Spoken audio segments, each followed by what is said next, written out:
Hi, in this video we're looking at influences in the business environment, and we're going to be looking more specifically at internal influences.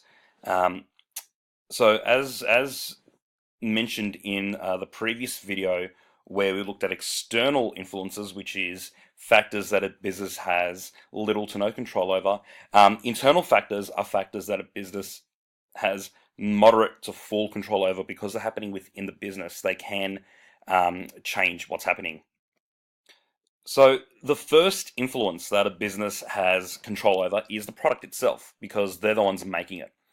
Now, the type of product that they make is going to really affect the internal operations of the business. So, depending on if it's a small product, if it's complex to make, if it's large and bulky, that's going to affect the way that the business actually makes the product as well, in terms of the staffing, machinery, that sort of thing, equipment needed. The type of product also affects the type of the structure the business uses. So whether it be the leadership structure, the management structure, the operational structure as well, that is then determined by the type of product they make. And then the size of the business also affects the scale to which production is undertaken and the technology uses. So if it's a large transnational corporation, for example, it's going to impact on how the product is made and what technology they use, as opposed to someone making something in their garage to sell at a local market, for example. But again, these are things that a business can change because they're the ones making the product. If they find that their operations, so the way they make things, isn't working because the type of product they're making isn't suited to their operations, then they need to either fix one or the other or both, or else they can't really continue to operate because something's not working there. They can also affect their location. They can choose where to place their business, obviously within legal guidelines. However, they can choose where to go. Now, the choice of location is extremely important for a business. You've heard it said before: location, location, location. It cannot be more true. Now, the best location, prime location, is, you can think of it as an equation. Customer convenience, so how easy is it for customers to get to and park and that sort of thing, plus visibility. So basically, the stores or the businesses that have the best parking on a main street, easy for people to get to and can be seen by a lot of people, that's the best location, as opposed to being in the middle of nowhere with no transport available, no parking, and no signage. That's a very poor location. Now, businesses could also benefit from complementary businesses.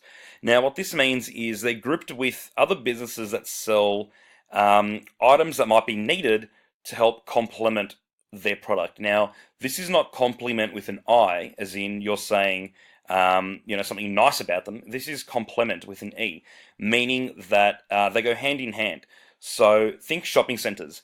There might be one store that sells homeware, sells pots, pans, plates, and that's next door to a food shop, that sells food.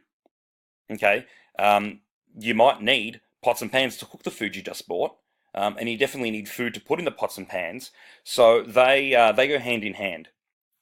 Now, when choosing a location, you need to choose things like visibility. So how visible is your business to consumers?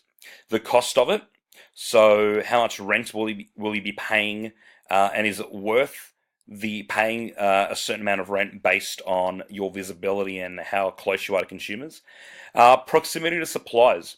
If your business is in a location where suppliers are going to have a really hard time getting trucks in, then is it a good location for you? Proximity to customers as well. So if you're located in the middle of nowhere and your customers are hundreds of kilometers away, for example, then again, is it a good location? And then proximity to support services. How close are you to accountants? How close are you to IT support? We've also got resource influences as well. This is something that businesses can determine. So human resources, they have a say in what employees they need and who they hire. Information resources, so they have a say in the knowledge they have and the data they use, because that's something that's coming from their sales data, from customer surveys. Physical resources, businesses can determine the type of equipment they use and the raw materials they have. And businesses can also have a say in their financial resources, so where they put their funding.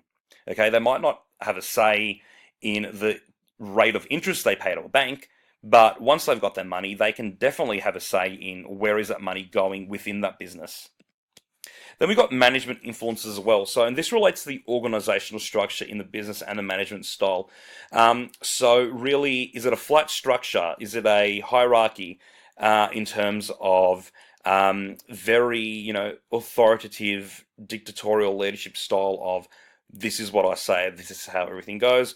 Or is it a flatter structure in the hierarchy in terms of more democratic? So one person in charge of a team, the team works together, and that's something that the business can definitely control. We've also got business culture. So the values, ideas, expectations, beliefs shared by staff and managers of a business. So what do they value? What sort of symbols do they have in their business that show this is who they are and this is what they stand for? What sort of rituals, rites, celebrations? Is there a social gathering once a year? Is there a Christmas party where everyone can actually get together and have a chat and have a laugh and relax? Or is it very rigid? Is there no socializing at all? Then we have heroes as well. So the role models that the management would like other staff to aspire to be like, to try and keep the positive business culture going as well in the future. So I really hope that this brief introduction to internal business influences gives you enough information to come to some sort of understanding of things that a business can really have a say on and how they can go about affecting change. Thank you.